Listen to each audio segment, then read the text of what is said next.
All right, welcome back to a brand new video of the Targeted Individual Program, Targeted Experience. Headed home. Look in your credit department. Look at them up there. New York credit department. So I had to go to sleep now. I was so tired.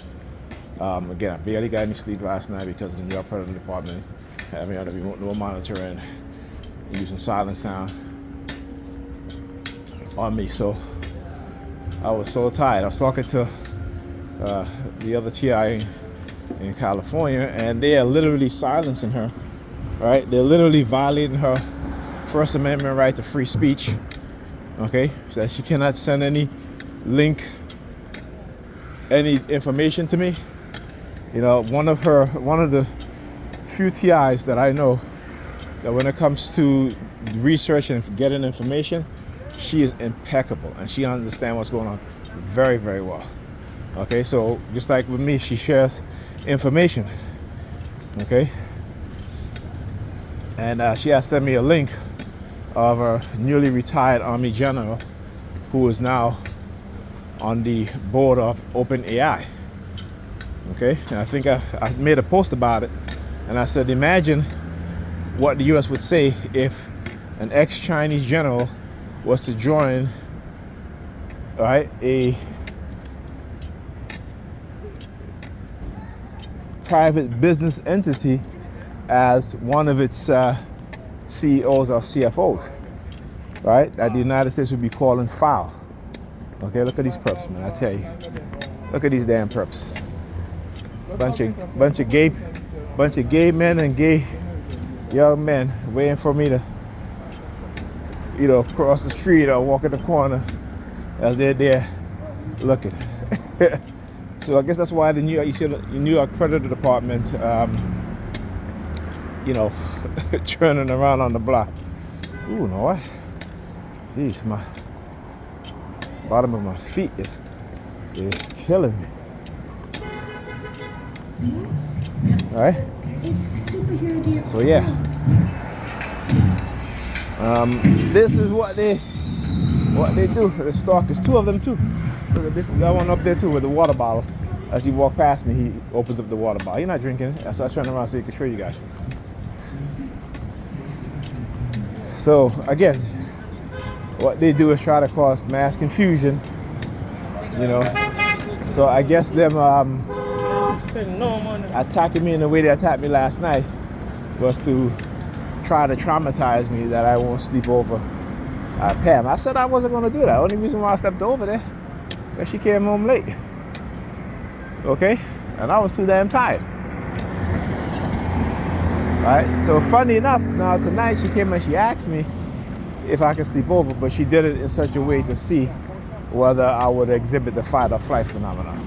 And I wasn't playing that game with her. I said to her, I'm leaving. I'll be here early because my son tests exam. He has an exam tomorrow, Regents exam, and it doesn't start until 1:15. So I said I'll be here earlier. What they really didn't want me to do is to go home and fix my desktop and figure out what they did so that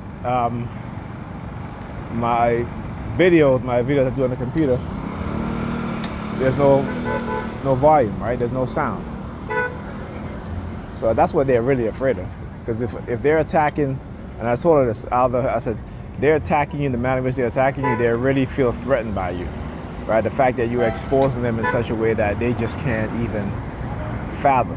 Like, how is she still doing this? Just like with me, being able to do these videos that I'm doing and expose the New York Credit Department, the CIA, the FBI, and engage in a non-consensual human experimentation, remote neural monitoring, illegal microchipping for remote neural monitoring, and the use of the weaponization of the civilian population to engage in covert warfare, covert psychological warfare, covert drugging, honey trapping, the purpose of trying to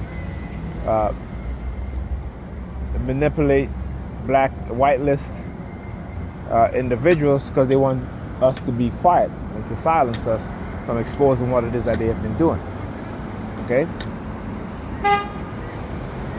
So, like I said, the dark triad, you got to understand their personality types very, very well. Okay?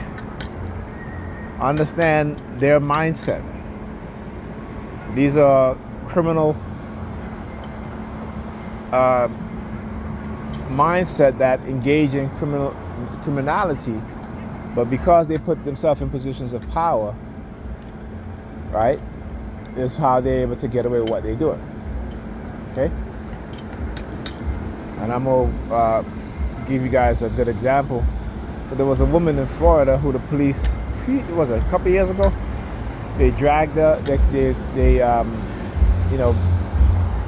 raided her home, right? She was sleeping, they brought her out naked on the body cam. They didn't even give her any chance to put on any clothes or anything like that, but they had her standing there in handcuffs naked. Well, they just did the same thing to the same woman again, right? But this time, they let her outside with no clothes on.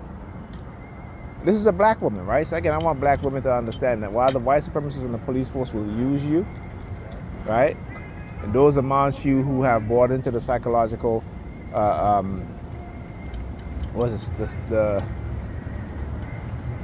psychological agreement, I would say, you've given them consent because they've given you something out of it, whether it be a position or money or honey trapping you with dudes that, show you a good time or what have you. But that's all they're going to do. They show you a good time and that's it. Nothing else. Right? But the way how these women are conditioned today, that's what they want all the time. Okay? So they know exactly how they maintain control of you just by doing that. Meanwhile, you're suffering, your mental health is suffering, your physical health is suffering, right?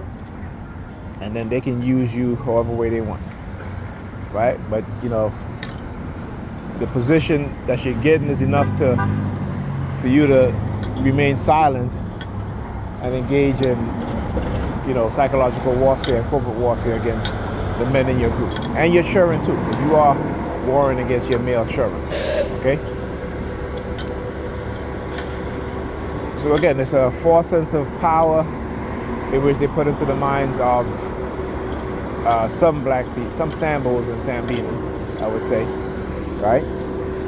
And, they fall for hook, line, and sinker, right? But they do this to us when we are younger, and as we get old, then we become jaded and bitter against each other, right? Not understanding what's really going on, okay? Divide and conquer. And like I said, black men have understood this for decades now, right? Whereas the Sambinas, black women, I should say some, right? The black women who are Sambinas, right, have yet to understand this and, want to live in fantasy world all the damn time. Okay? So trying to educate black people on what's going on, it is a tough thing when you have, again, black women are the biggest believer in Christianity and in Jesus Christ, followed by black men. So it's very hard to get through their mind because of the religious indoctrination. Like I said, white men and white women, they're the least religious. Never mind what you see on television with these Republicans and they always God this and God that. The fact is that white people are less and less becoming subscribing to religion because they understand the truth, right? They are being educated on these tools, right? And when I say these tools, mean that they're being educated on these weapons that are made to control the mindset of particularly black people. But they're not excused from the weapons being used on them also. Okay? Remember, I talk about, both sides of the same coin, white supremacists, whether they're liberal or conservative, when it comes to their racism, right? They're on the same coin. They're just different sides. Okay? So what else? I was going to say something else. Shoot. What was I going to say? I was going to say something else, something important too. But I guess it'll come back to me. It'll definitely come back. All right, my bus is here. I'm going to speak to you guys on the next video.